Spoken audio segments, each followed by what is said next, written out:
The following was inspired, in whole or in part, by a set of true experiences, but due to the sensitive nature of this topic, and for the sake of the innocent, I was compelled to alter the names, locations, and other granular bits of details. Of personal note, prior to getting married in 1999, I was occasionally asked about my opinion on the divorce rates in my community, the Malayali community. The question was always posed by a non-Malayali who bore an unstated preconceived notion that the Malayali and/or Indian community never divorce. My response to such a question was normally answered in a proud way. The rates were historically low, but lower when I compare them to other cultures. I said, this opinion was never based on statistical data, but on the worst kind of data. My opinion, along with an unhealthy dose of pride. I just never heard about Malayalis divorcing then. However, the times have changed, and so has my understanding of this phenomenon. In the past 2 years, I've heard about at least 5 married couples divorcing. The following story highlights one of these couples. Before listening, be mindful of the following.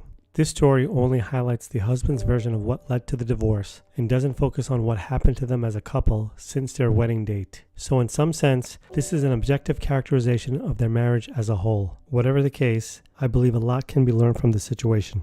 Having been married for close to 20 years, AJ took the bold and unusual step to sign up for a very well-known 3-day marriage seminar hosted at a hotel nestled in the mountains of Colorado Springs. AJ was happy his wife Tara agreed to come, but he truly never detected any issues within their marriage, especially on the day she agreed to go. When asked about his personal assessment of the state of his marriage, AJ considered his marriage a normal marriage relationship, but through it all, AJ insisted he loved Tara.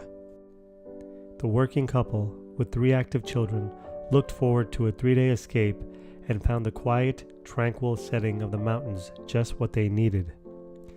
Every single window at the hotel allowed visitors to steal a glimpse at the peaks of the mountains, a picturesque escape which only Ansel Adams could best capture. After settling in their rooms, AJ and Tara followed an itinerary that found them in the lobby of the hotel, where they met other married couples who also sought after the same ideals within their own marriages.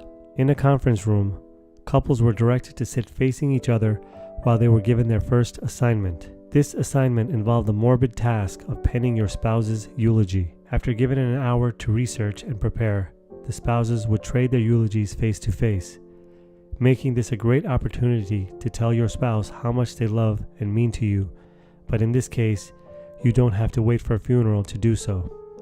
From the look of many of the married couples, it looked as if they hoped they could actually be at a funeral. They were not enthused. After an hour passes, AJ read his eulogy to Tara while never noticing how despondent she was as he read. Having completed the eulogy, AJ waited for his wife to start hers. She leaned forward and whispered something, but AJ couldn't hear. He glanced down at the piece of paper and noticed nothing was written. At this point, no one needed to say anything. The couple of nearly 20 years stood up, packed their things, and walked out of the hotel complex. The commute from Colorado back to most points east is long. The blank piece of paper just made it longer. A couple of days after the seminar, AJ finally broached the issue with the inevitable conversation that began with, "What happened?" Tara withdrew from her husband and her family, which naturally led them to ask him the same question. He also couldn't provide them any answers. Finally, during one interaction between AJ and Tara, she delivered a cryptic statement, but would satisfy AJ at this point. The comment went as followed: "I hate that I love you because there are certain things in you I hate." Using this statement as a starting point, AJ suggested marital counseling, but this didn't appeal to Tara. Despite her unwillingness, AJ addressed each of the issues Tara cryptically stated through purchasing self-help books. With no other viable options, both sides of the family became aware of the couple's situation, especially after that arguments and conflicts intensified. One-on-one talks with Tara and her family members were fruitless.